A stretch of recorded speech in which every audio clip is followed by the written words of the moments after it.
Welcome to How You Pictured It, the podcast for creative entrepreneurs ready to grow their business in a way that feels good. Here you'll find actionable tips and tools to create the business and life you pictured. I'm your host, Kate Hyde with Dear Kate Brand Strategy. Let's get started. All right, I am here today with Hannah of Sunny Social Collective. She is an Instagram pro, and I'm so excited to talk to her today. Hannah, do you want to go ahead and introduce yourself real quick? Yeah, so like you said, I'm Hannah Hoffman from Sunny Social Collective. I have been a social media manager or a version of social media management since 2019. I have a degree in public relations, had no social media classes though within my degree, which I still find just like shocking to be honest. And I graduated in 2020, like it's not been that long. And so completely self-taught as far as social media goes, just trial and error, figuring it out. I primarily serve photographers as like full service social media management, and then small businesses in coaching and online and all of those different kinds of things. So all thing Instagram is where I live on daily. I love that. So when you started your business, can you talk a little bit about how you pictured your life when you started your business? What got you into starting a business in the first place? And then does your life match kind of what you thought it would be? Yeah. So I started my business on a complete whim. And if you know me, that's shocking. And that does not align with my personality in any way. I am very methodical. I love to plan. I love to know what to expect. And for Sunny Social specifically, I had none of that. I had been working remote. We had moved to Colorado, and I was working remotely still from the job in Nashville, Tennessee, where we had moved from. And I had kind of been doing, now what I realize, social media management kind of on the side. I had one client who's still my client today. That I was like, I'm just gonna like experiment with this, working remote, all those different kinds of things. And I absolutely loved it. And I was like, I think I can do this. Like, I think I can do this like for more people and like work for myself and all those things. And from a very young age, I always knew I was gonna like be the boss of something. Like I am firstborn daughter, Capricorn, like type 1 girly, like all of those things. Like I kind of had my own little businesses growing up and all that stuff. So I always had that like entrepreneurial spirit, that determination that you kind of need to start. But I had literally zero expectation, zero plan. I was like, I like to call myself a recovering perfectionist, but like I have that like perfectionistic personality. And so I knew if I didn't just start, I was never going to. And so one day I sat down and I was like brainstorming names, which we all know that takes forever. And I just created the account and I was like, I set a date. I'm like, this is when my first post is going to go up. I did it. And then like from there, it's just been, okay, what are we doing? Like, let's figure this out now. So as far as like what I expected, what I hoped for, what I imagined, I really did not have a lot of expectation there. I just knew that there needed to be a change. I was not happy in the job that I was working. I knew that it was temporary. It was great being able to work remote and transition to Colorado, having that. But I knew that that was not like where I wanted to end up. So as far as like where I wanted to be and what I expect and what my life looks like now, I think that's still evolving. Sunny Social has only been around since October of 2021. It's only been 4 years. And so every day I feel like I am really narrowing down what I want it to look like. Okay, for my first year of Sunny Social, I was working 12-hour days. I had way too many clients in my client load. Like, you know, we all learn that the hard way. We're taking them on. We don't know how to say no, all those things. So I still feel like I am very much in this process of like molding my life and my business and how that relates to my life into what I want it to be. We were talking before in this call, even just like how I structure my days and my weeks and my schedules and all this kinds of things. But yeah, to be totally honest, it's on a whim and it's been figuring out ever since. And like, I had my goal for 2021 or 2022, actually, because I started at the end of 2021. I was like, I'm going to hit 1,000 followers on Instagram. I was like, that is all I need. I'm happy with that. I had zero expectation even with my own Instagram account. I was like, I'm going to show up, I'm going to book clients, and that's it. And then just in a matter of months, it just, all these clients and followers kind of just, they appeared. It felt like that, right? Awesome. Obviously it wasn't that way. There was work and hustle and grind, but it just felt like, what the heck? Like, this is not at all what I was expecting.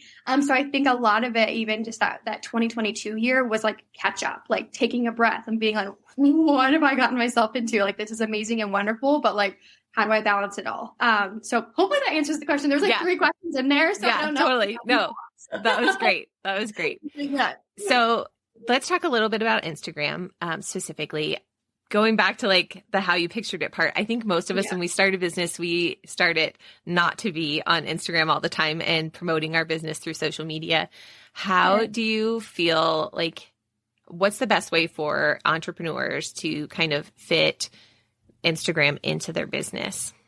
Yeah. So a big emphasis I have, as far as social media goes, Instagram goes, is it needs to be simple and it needs to be sustainable. Like you said, Instagram is not your job. Like, Instagram is not your full-time job. It's not even my full-time job, right? Like, it is something that requires so much time and so much energy and so much effort, right? Like, for many of us, small business owners or photographers or however you fall into that category, like, Instagram or social media is needed in some capacity, and it can feel really big. It can feel really daunting. So I always like to say is it needs to be simple and it needs to be sustainable. In the busy seasons and the slow seasons, it needs to integrate into your life. Like, you are not working for social media. Like, it is a tool for your business. It's one aspect of your business.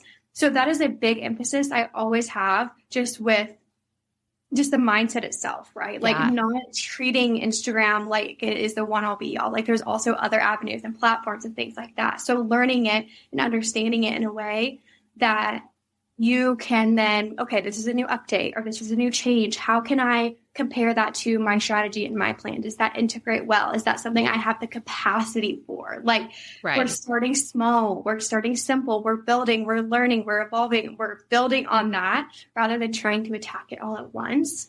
Yeah, I love that idea of keeping it small and sustainable. What tips do you have for doing that? I always like to say is look at your schedule, look at your capacity, start with how many times a week you could post. So consistency and that reliability is super important for Instagram. It's really important for community, the algorithm of Instagram. So what you don't want to be doing is scattered posts, like once a month, I'm going to post something, or once a week, I'm going to get something up there, or like, oh crap, like I haven't prepped anything today. I'm going to have a stressed and obligated post that's going to go up in the next 30 minutes that doesn't have any intention behind or anything like that, right? Yeah. That is where a lot of us business owners kind of rest right now. And it's stressful. And you're like, I can't even come up with a caption here. Like, how am I supposed to come up with multiple at a time? Like, anyways, there's a lot of stress there. And I think something important to remember is, again, starting small, looking at your schedule. Okay, do I have the capacity to post 3 times a week? Great. In the busy season and slow seasons, like I said. Do I have the capacity to post 5 times a week? Great. 7 times a week, whatever that is. Look at that. Look at your capacity. Look at your workload, whatever it is, and figure out how many times a week you have to post. Then go from there. Okay, what times do I need to post? Look at of course, you can go into your insights and you can see where your followers are most active. That is a great tool. It's specific to your community and your audience. You can compare that and then, okay, I'm going to post Monday, Wednesday, Friday at 11 a.m. and I'm going to do that consistently for the next 3 months. And that's all I'm going to focus on. I'm going to be consistent. I'm going to get into the habit of posting consistently and figuring out what works and experimenting and having fun with it and not putting a lot of pressure. Like, if I had to give anyone advice for where to start, that would be it. Like, choose your posting schedule and then just experiment and have fun and just figure out what works and what doesn't. And then you can take that information, you can take that data and you can narrow it down. Okay, this performed really well. I think this is really in line with my target audience. I'm going to continue to work towards that. This didn't perform really well. However, it led to sales. It led to someone booking with me. Okay, that's a really good avenue. That is information. I think for a lot of times we're just posting and like crossing our fingers and hoping for the best. And that lacks obviously intention and it lacks strategy. And so I think just starting from a small place of just getting into the habit of posting consistently and then learning from that data is super helpful. So that's where I would start first. Having an optimized bio, that is We could talk about bio optimization this whole call. Yeah. I love bio optimization. It is so important. It is so important. It is the business card for your profile. If someone saw your bio only, they need to be able to know who you are, what you do, what you offer, all of those different kinds of things. Your bio needs to be searchable.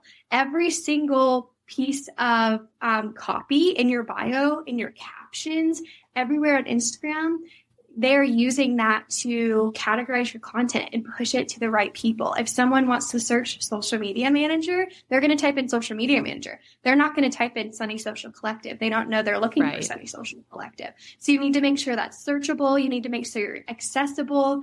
And that's a really good place to start too. Like obviously posting schedule, but before that, if you can have your bio optimized in a way that when people do come to your profile and they do start following along or they see your reel or whatever it is, like they're getting that information. It's easy. We're lazy. We do not want to search and dig for information. So making that easy is super important. So that's what I would say for like a good starting point is just general tips itself is choose that posting schedule and optimize the bio. That's a great place to start. Okay. What are your like top 3 tips for optimizing your bio then? So your name field, that is right now where you probably would put your personal name or your business name. It's not your username. Obviously, we have our username. That's where we're putting our business name. And then you have your name field. And that is where you want to put a searchable term. So something that's pretty much the only place in Instagram where you want to be broad, where you don't want to niche down or be specific, right? So if you are a wedding photographer or something like that in Florida wedding photographer, if you are a children's boutique, right? Putting those kind of keywords into that name field that are searchable. Bless you. Sorry. I'm coming. It's like, it's been brewing. And I'm like, oh, don't sneeze. Feel it at the top of your nose. Yeah. But yes, having that name field optimized, having that searchable is going to be important. Instagram is used as a search engine, just as TikTok and different things like that are. And so if you can make it to where your account is searchable, that's going to help in loads. Again, in the copy section, that is where I kind of like to describe it as like a cute little mission statement, like much cuter than a mission statement. Like when we hear a mission statement, we're like boring, snore, but kind of like that needs to encompass kind of what you offer, who you serve. So mine says something along the lines of helping photographers and small business owners grow online through simple tips and sustainable strategy. Book a coaching call today. It kind of encompasses, it's like who I'm serving, how I serve them, and then it has that call to action, the book a coaching call today. Having those aspects is, again, you need to be able to get that information before you continue to scroll. I don't want to scroll through your whole entire feed to find out where you're located or to find out who you serve. I want to find that in the bio. I want to find that in the highlights. I want to find that in that initial profile. So I don't have, me as a viewer doesn't have to look at it. We are literally deciding in seconds if we want to continue to scroll through someone's profile or if we want to follow. So keeping that in mind is super important. Another thing is your profile photo.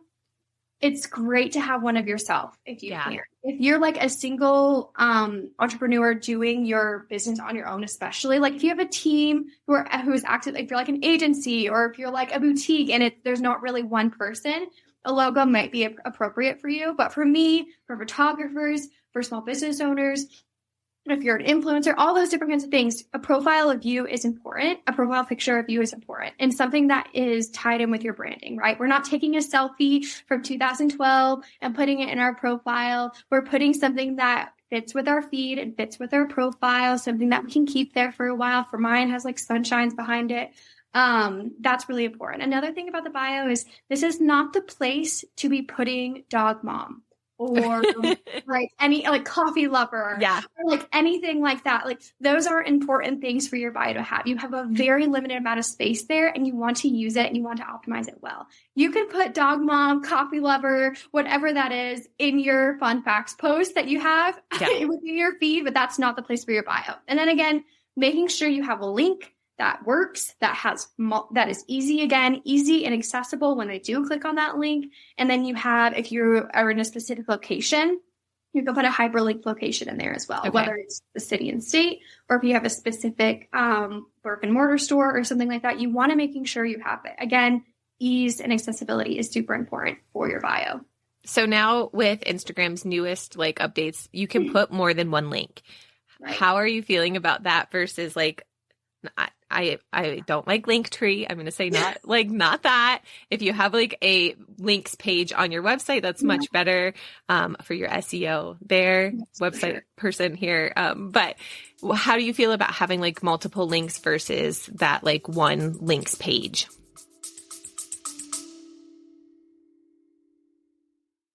So you've got a website for your small business, but you're not really sure if it's working.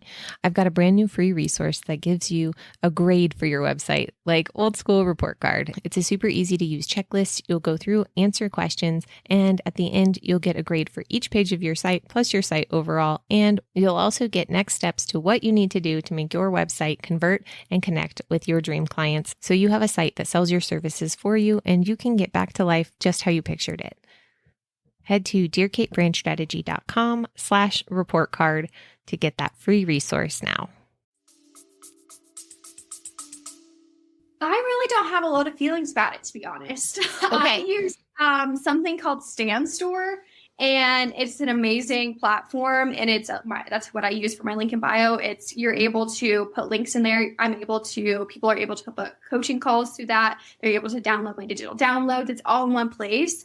So that is what I've chosen to use. But if you have multiple links, I don't think there's anything wrong with that. Okay. I mean, experiment with that, test that out. Again, though, if you were saying, if you have a link page attached to your website, that's obviously ideal. Like, we want that. That's going to get them one step closer to clicking on your website. It's branded. It's visually better. It's great for SEO, all those different kinds of things. I don't have a huge opinion on that. I really honestly don't see a lot of people utilizing that feature. Yeah. I think most people are still just sticking with their link in bio platforms or their Stan Store or different things like that. But if it works for you and if you want to try it out, I mean, again, that does encourage the ease and accessibility. I think the main reason why Instagram created that as a feature, though, is it just keeps them within the app for longer. Yeah. And it's just, again, the ease and accessibility. So yeah, try it if it works. And I don't think there's personally, I don't have a lot of feelings around it. So, okay. Yeah. I just didn't know if like you were seeing that those were performing better because it's a new feature. I know typically when Instagram comes out with a new feature, they push it more. So yeah, and right now specifically, it's hard because again, it's like that's a profile feature. It's not a content feature or anything like that. So that's the only one where, yes, normally I'd be like, oh, it's great. Reels are coming out. Like, let's jump on Reels or whatever it is. When that was happening a few years ago, you always want to be kind of staying up to date what's new on Instagram, especially when it relates to your content and how you show up on the platform.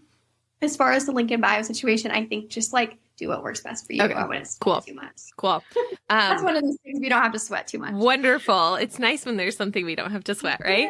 Yeah, so Instagram has, again, so many different content types. How do you kind of decide like what the mix of those is that you use? And does it change over time? That's a great question. I think that obviously you want to be, like we were just saying, you want to be using the tools that Instagram has. So we don't want to be exclusively only posting carousels. We don't want to be exclusively only posting reels. We want to make sure we have a mix of both. So for example, going back to our posting schedule that we discussed. Yeah. Let's say you're posting Monday, Wednesday, and Friday. Maybe you do 2 reels and a carousel a week. Maybe you do 2 carousels and a reel a week. Whatever that works for you.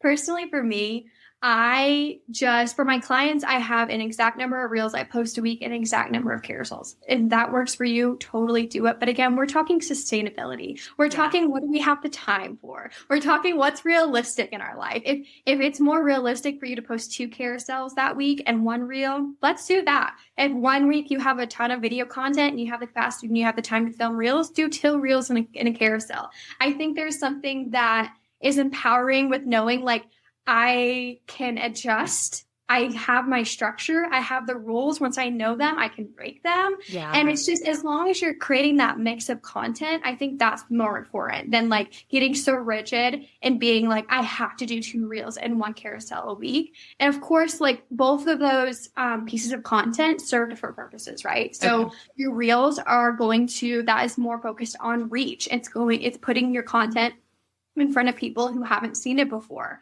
And so if that's something that's a priority for you, if growth is a priority for you right now, then that might be something you prioritize. I'm going to do 2 reels a week. However, carousels are now being reprioritized. I've actually noticed in the last few months that my carousels, my clients' carousels, are performing better than reels right now. Okay. But that doesn't mean we stop doing reels. Right. So I just think the more important thing is just having that mix. And of course, like that is in feed content. So then you have stories, you have IG lives, you have all these different kinds of things. People always laugh at this, but I personally have never done an Instagram live in my life. And I have no plan to at this moment. I'm sure I will eventually, and it is beneficial. Yes. And I think if it's like, I want to do this once a week so that I can do a Q&A with my audience, or I can bring them along for an event or whatever it is, like, that's great. Again, make sure it fits in. Like, make sure it's working for you. Make sure you're not forcing something that doesn't feel aligned. Or it could be like, I'm going to do it once a month. Like, that probably wouldn't hurt. I probably could care to do that once a month. But, I don't want to. So, yeah. And then again, we have stories. And stories are one of the most underutilized piece of content, form of content on Instagram. It is a great place to nurture your audience. It's a great place to learn about them, for them to learn about you, for them to get a view into the behind the scenes of your business. It's a great place to sell, talking about selling and things like that. We have kind of treated stories, specifically highlights, like they are like Facebook albums from how we used to use Facebook albums back in the day. We just like dump a bunch of stuff in them and just like leave them there. Yeah. That's kind of how we treated our highlights. And your highlights are so important. Again, they're part of the profile. They need to have relevant and updated information, accurate information. There's so many photographers that I work with that I'll go in and look through their highlights, and I'm like, you are so much better than this now. Like, this is 10 years ago, like when you were learning photography, or like, you don't edit like this anymore. You don't offer this anymore. Having that relevant information is so important. Yeah. And knowing how to, thinking about the viewer, almost treating it like a mini sales page. So I have an FAQ page, if that's applicable to you.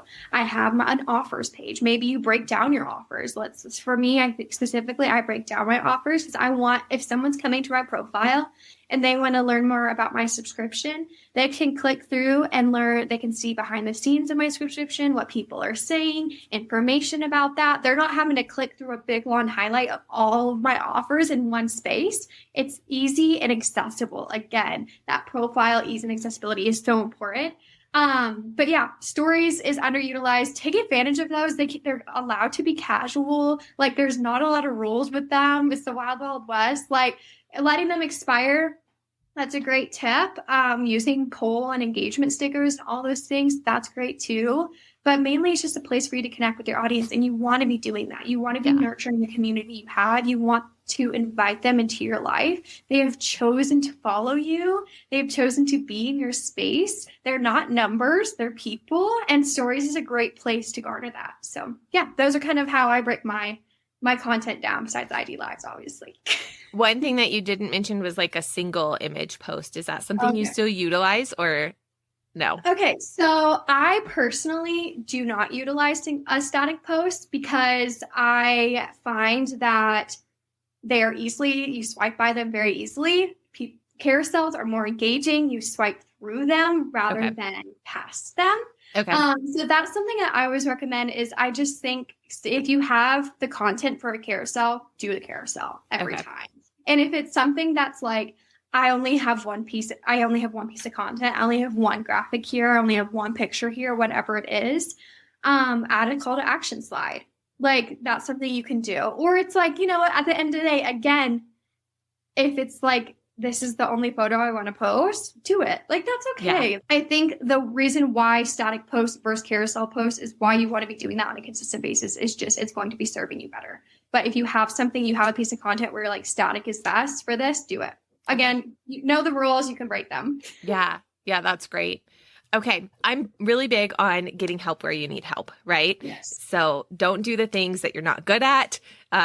If someone else has a strength in a place that you're really weak, hire them, outsource. So let's talk about outsourcing social media and how that works. What does that look like for people?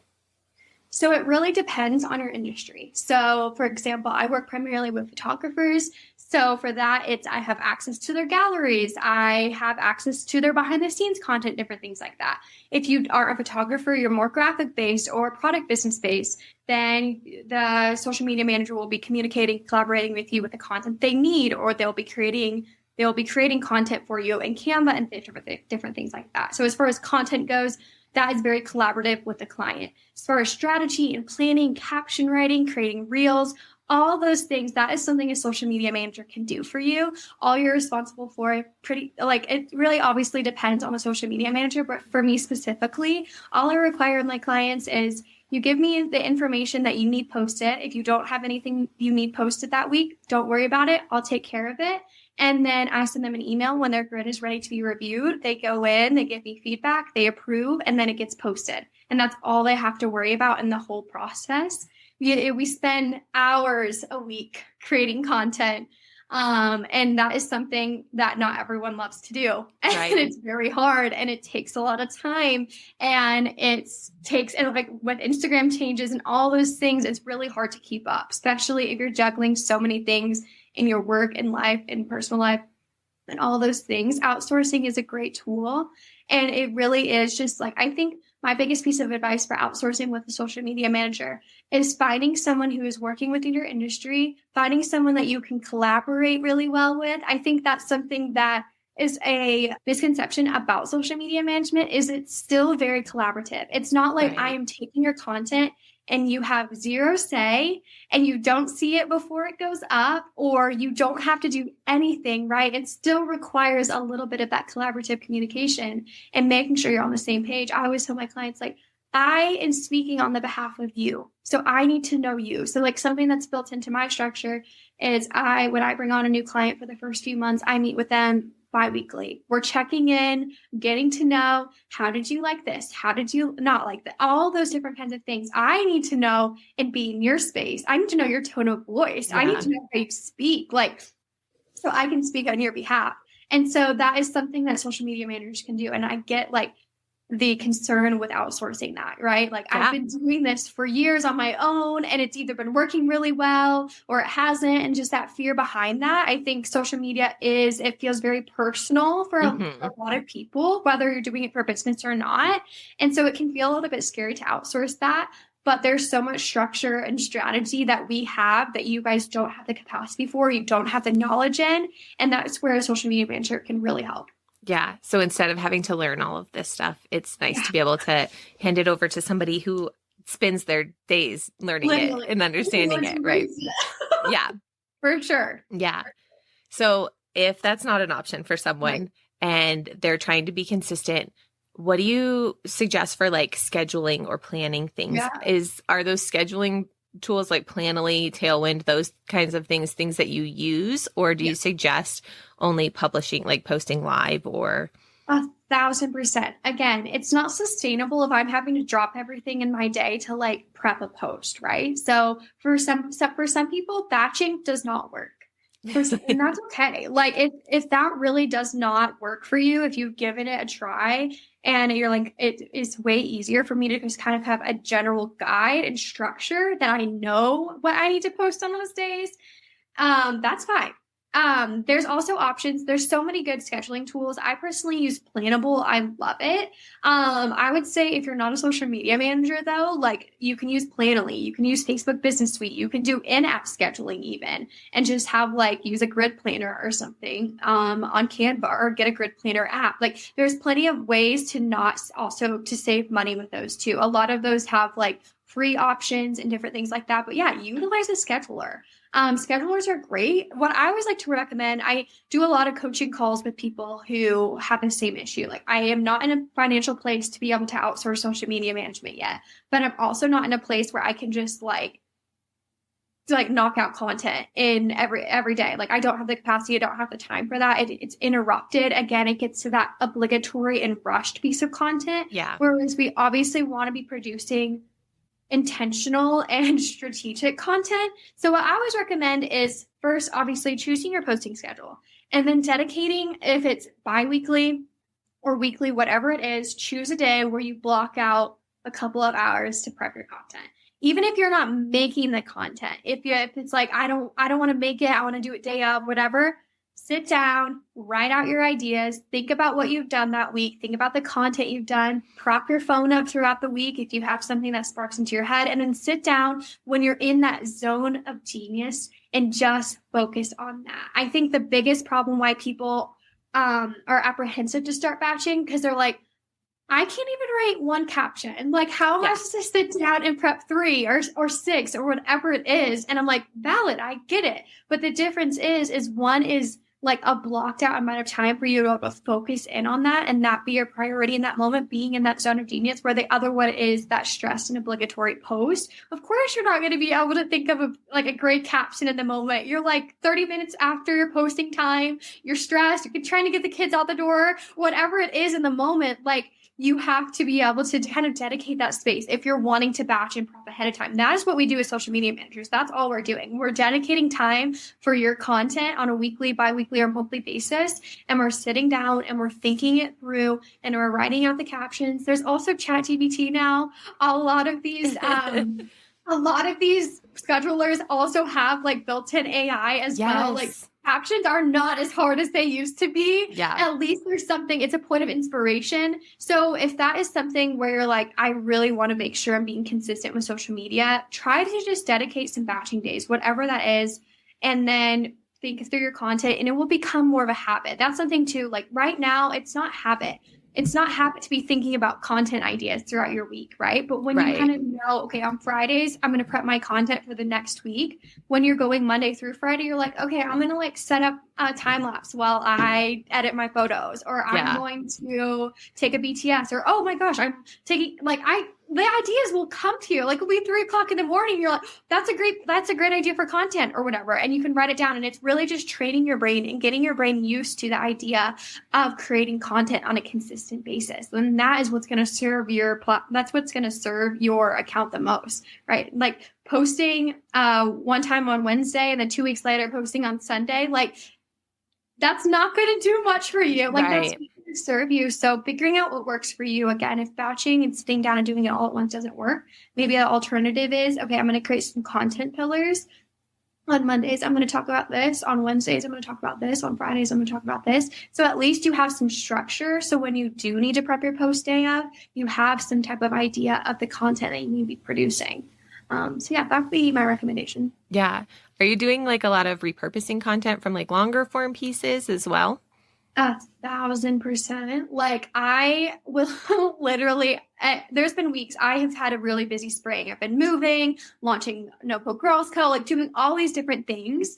And so I have been relying on repurposed content. I've been scrolling down. Okay, I had a reel in this way. I can turn this into a carousel now. Or I had a carousel. Ooh, I can make this into a reel. Repurposing content is the way to go. Paying attention to what's worked in the past. Okay, this worked really well. I can even take a sentence out of this reel or this carousel and turn it into one piece of content. So not putting those restrictions on yourself is so important. Having this idea that you have to be coming up with 100% new, fresh content every single time you post, like that's exhausting. Like that's absolutely horrible. And also doing that with my clients as well. I'm going through, okay, this worked really well. How can we take this and tweak it a little to make it look different and like repurpose it? Like, let's do that more. Like, let's work smarter. And again, making Instagram work for you is the ideal place. And again, remembering like not everybody saw the content in the first place. Right. So, and if it was a year ago, 6 months ago, chances are they might not have seen it. They're not going to recognize it again. So repurposing that in a way is definitely beneficial, and I highly recommend it for sure. Yeah. Yeah. Well, and I think everybody has such a different learning style that like sometimes if you post something as a carousel, they're going to be able to consume it better than if it was posted as a reel. And it could be the exact same information, but just understanding and learning styles. And then also pulling content from like longer form pieces of content, like a blog post or a podcast or whatever, bigger pieces of content that you own, and repurposing those to social media. 100%. That's my favorite way for clients when they have recent blogs or something from like, let's say a wedding or something, I'm able to go in and I'm able to pull what they've already said and spoken about the wedding and turn it into a caption or turn it into a reel, or just even to gain inspiration from that. Like, oh, I did a blog about 10 tips to how to XYZ. Like, I can easily turn that into a reel or carousel. Like, paying attention to the things you're already doing or the things you're thinking about, paying attention to what people are asking you, like, can that be a piece of content? We also, I think, especially for us, like educators, we think certain things are just obvious, right? Because we do them every day. So making sure you get into the mind of the consumer, of the viewer, of your target audience. What do they struggle with? How can I fix that problem? What value can I provide? How can I connect with them? How can I help them? How can I educate them in this way? Like, just because it's super obvious to me that you should have social media manager or keywords in your name field, like not everybody knows that. That's a piece of content I can share. And it's something that's super helpful. So be thinking about that too, like not thinking from the point of what do I need to see in my feed? What does like the consumer, what does my ideal audience need to see and read? That will help too, obviously. Yeah. Well, and back to your point about what people are asking, that's a huge piece of inspiration for your content. And especially for photographers, like you're saying, for educators, going back to those basics, but also for your photography clients, like they don't know. This one was a big one that I posted, was something about like, when you book a newborn session, because that is a question I always get in my emails. Like, when should I be booking this? Yeah. So just like going back to like the basics of what people are asking you in inquiries, what emails you're getting, what questions you're getting in your DMs and stuff like that is a great place to go. 1,000%. And for those, I can already hear them being like, well, nobody's asking me. Like, nobody's asking. I'm not a photographer. I'm not this. No, nobody's asking me this yet. Make up some questions. Yeah. Like, make up some questions. You're like, what do I want people to know about let's say for a product, right? Nobody's asked a question about a product, but you want them to know something specifically, right? Take that and make that into a piece of content. Did you know that our product is XYZ and super comfy and cozy and whatever? Like, you know what I'm saying? Like, you can make that for yourself as well. Or an alternative thing, going back to stories, is I want to know what my clients or what my viewers want to see. I'm going to ask them. Yeah. I'm going to do a few polls in my stories. Like, do you want to see more of XYZ? Like, or doing a poll box or doing a question, like asking your community, paying attention to like the things they're commenting. All of those things, all of that data is information for you to take and turn into content. Things that people are DMing you. All of those things are super important, super helpful. I think it's really easy to fall into the trap of being like, I have nothing to say and I have nothing to post and I have no content and all those things. And I totally understand that feeling, but I think it's there. It's just like knowing where to look for it and like just tuning your brain and getting again into that habit of everything is content. Well, and another suggestion too, something that I've been using lately is ChatGPT. Yes. And I'll go in and I'll just say like, what questions are people asking about my topic? Exactly. And that helps me write posts that way too. The other question I have for you is that kind of, how do you mix your personality, your personal life in with your professional content? Do you find that there's a way to balance that?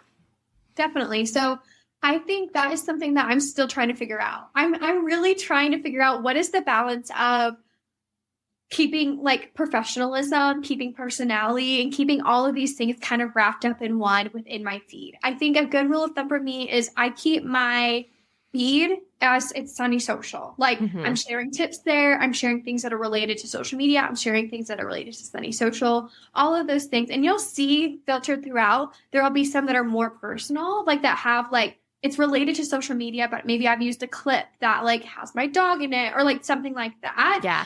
But it's all centered around still social media. Like for example, like that post, it was something like, dear small business owners, you don't have to work 24/7 and have a successful business. Like it was like that. And the clips were things from my personal life. Right. Yeah. So that was kind of a way for me to show a more personal side, but it's still very intertwined with my content and the things I'm already producing. Something again, going back to stories, that is the great, great place to show your personality, share your stories, like show your behind the scenes, like whenever I was moving and things like that, like I talked about that on there, but like that would not be appropriate or relevant in my feed. Like I'm not going to like post about that in my feed. So knowing kind of that where on your grid to kind of post those things, I think like if you're a photographer or if you're a social media manager or a business owner or whatever it is, and all of your content is your product or your photos, and then you just like post like a selfie with your puppy dog on like the lake or something, like that's not in line with your strategy and your content, but your stories can be. Something I do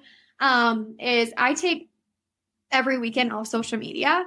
And so what I do every Monday morning is a weekend recap of like what I did and like a little narrative of what I did. And then I have like a poll at the end. How was your weekend? Blah, blah, blah. And that's a way for them to get a peek into what life looks like outside of Sunny Social. But like I said, I still feel like I'm really trying to find that balance of like, what do I share? What is too much sharing? I think something that people utilize a lot is close friends.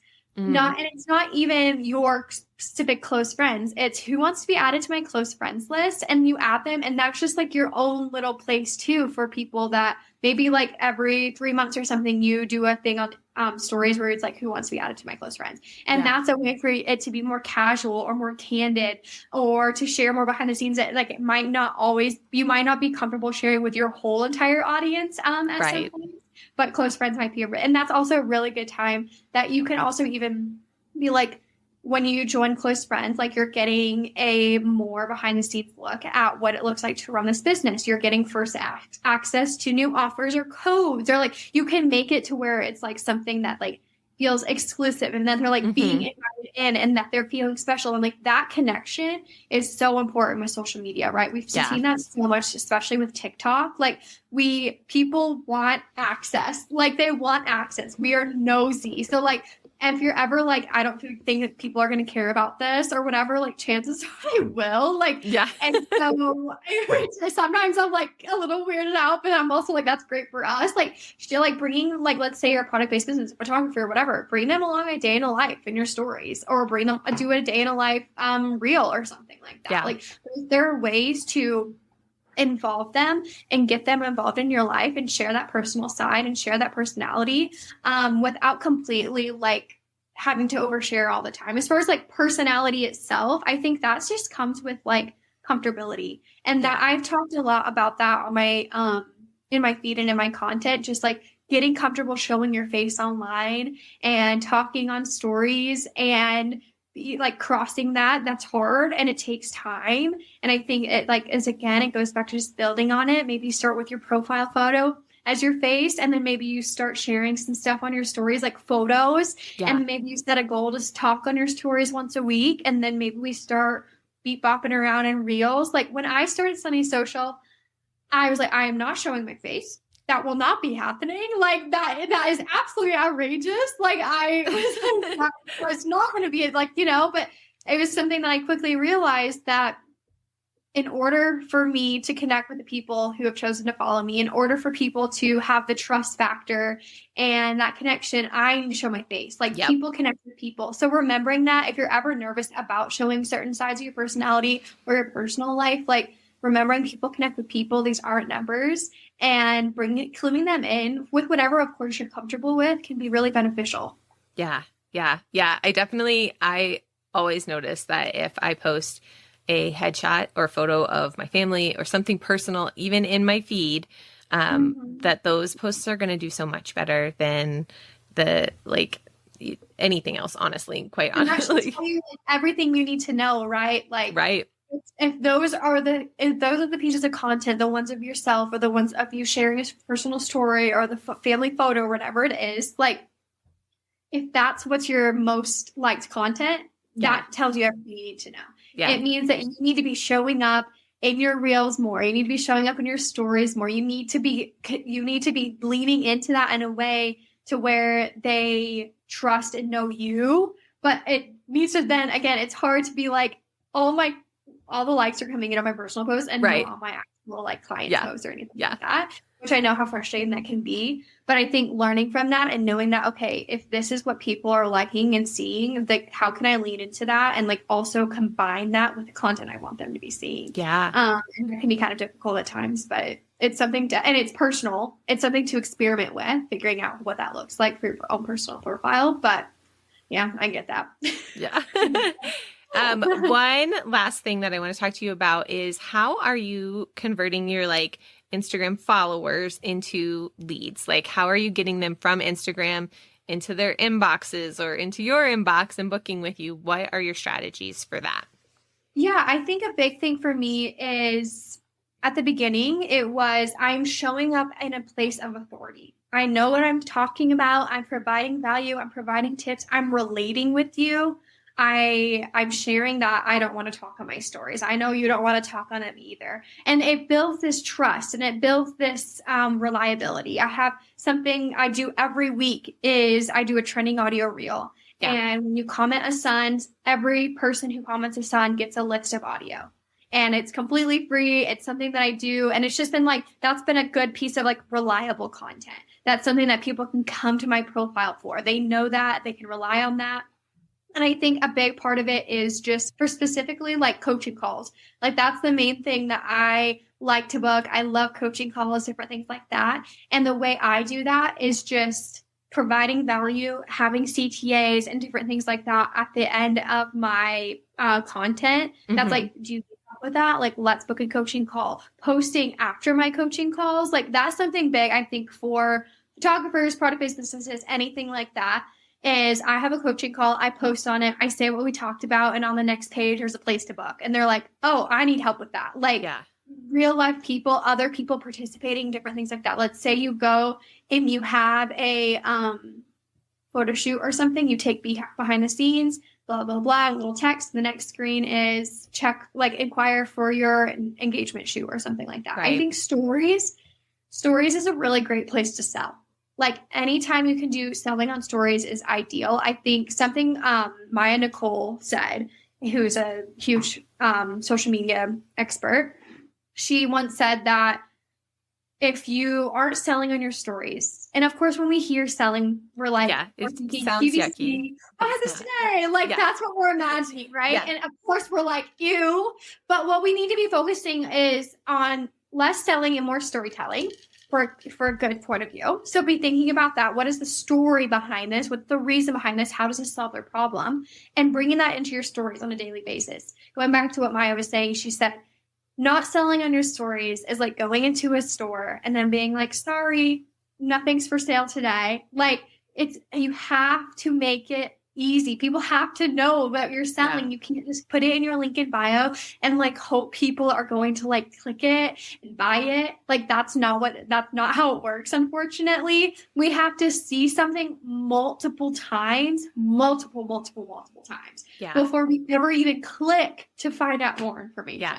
Yeah. And then we probably have to see it again before we buy it. Like that's just how we are, especially in our business, especially if you're a small business owner. It's not like you're not in a position to just be like willy-nilly, like buying offers and things like that. So making sure they know what they're investing in and making it worth their while.